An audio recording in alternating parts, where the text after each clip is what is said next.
Hillary Clinton is looking to finally close the deal. I will stand up and fight for you through this campaign all the way into the White House. Clinton already has 80% of the delegates she needs to clinch the nomination, but Bernie Sanders is conceding nothing. This campaign is doing well and will win. But what do those die-hard Sanders supporters do if Hillary Clinton wins the nomination? This week, George asked Sanders if he would rally his supporters to get behind Clinton. You know, I can't snap my finger and tell people what to do, but what I will do is do everything that I can to make sure that somebody like a Donald Trump or some other right-wing Republican does not become president of the United States. Meanwhile, in an exclusive interview with ABC News, billionaire Charles Koch, who with his brother David and a network of big donors has spent hundreds of millions of dollars to help elect Republicans over the years, offered some unexpected praise for Bill Clinton and maybe even Hillary.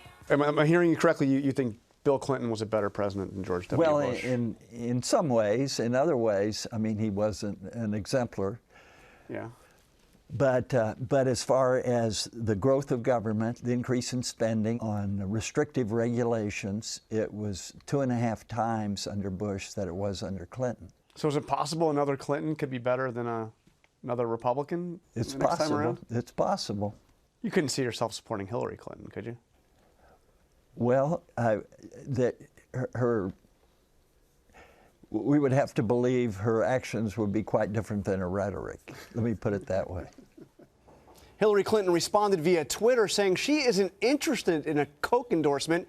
Cruz also reacted, insisting that Koch was only talking about what would happen if Donald Trump were the nominee. But George, Koch slammed all of the Republican candidates, including Cruz, calling them terrible role models. Yeah, that was an eye-opening interview. We're going to talk about that in a minute, but we're joined here by Matthew Dowd as well. Let's start out with this case at Cruz, this alliance overnight. A lot of top Republicans like Mitt Romney have been calling for this several weeks ago. So is this too little too late?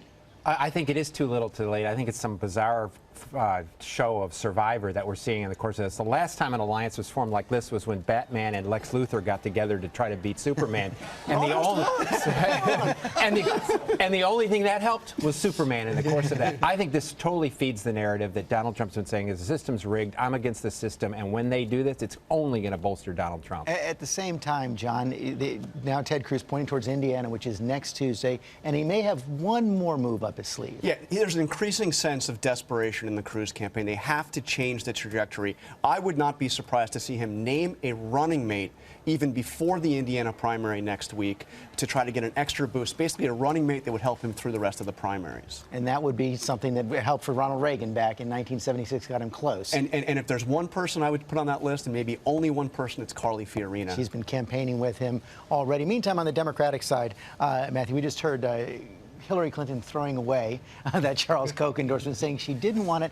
But we are seeing a bit of a shift in tone on the Sanders side as they face what could be more losses tomorrow. Yeah, I think they're wise. They understand the map. I think they're now finally coming to a place of acceptance in the course of this. It's like a long place through denial, through anger, through that. I think they're going to get to a place of acceptance after tomorrow, and they'll basically run a message campaign. They'll stay in, but they'll run a message campaign through California as opposed to thinking they could actually beat Hillary Clinton. And John Carl, your interview with Charles Koch, if he and his brother sit out this race completely over the fall, that's several $100 million that won't be spent for Republicans. Yeah, so you hear Hillary Clinton saying she doesn't want the Koch endorsement. Well, the Kochs are not going to endorse Hillary Clinton, but boy, would she welcome them sitting on the sidelines. And I think that's where it's heading. I don't see them getting involved in the presidential. They'll play in the Senate and House races, perhaps, but I do not think that they're going to play in the presidential. Okay, John Carl, Matthew Dowd.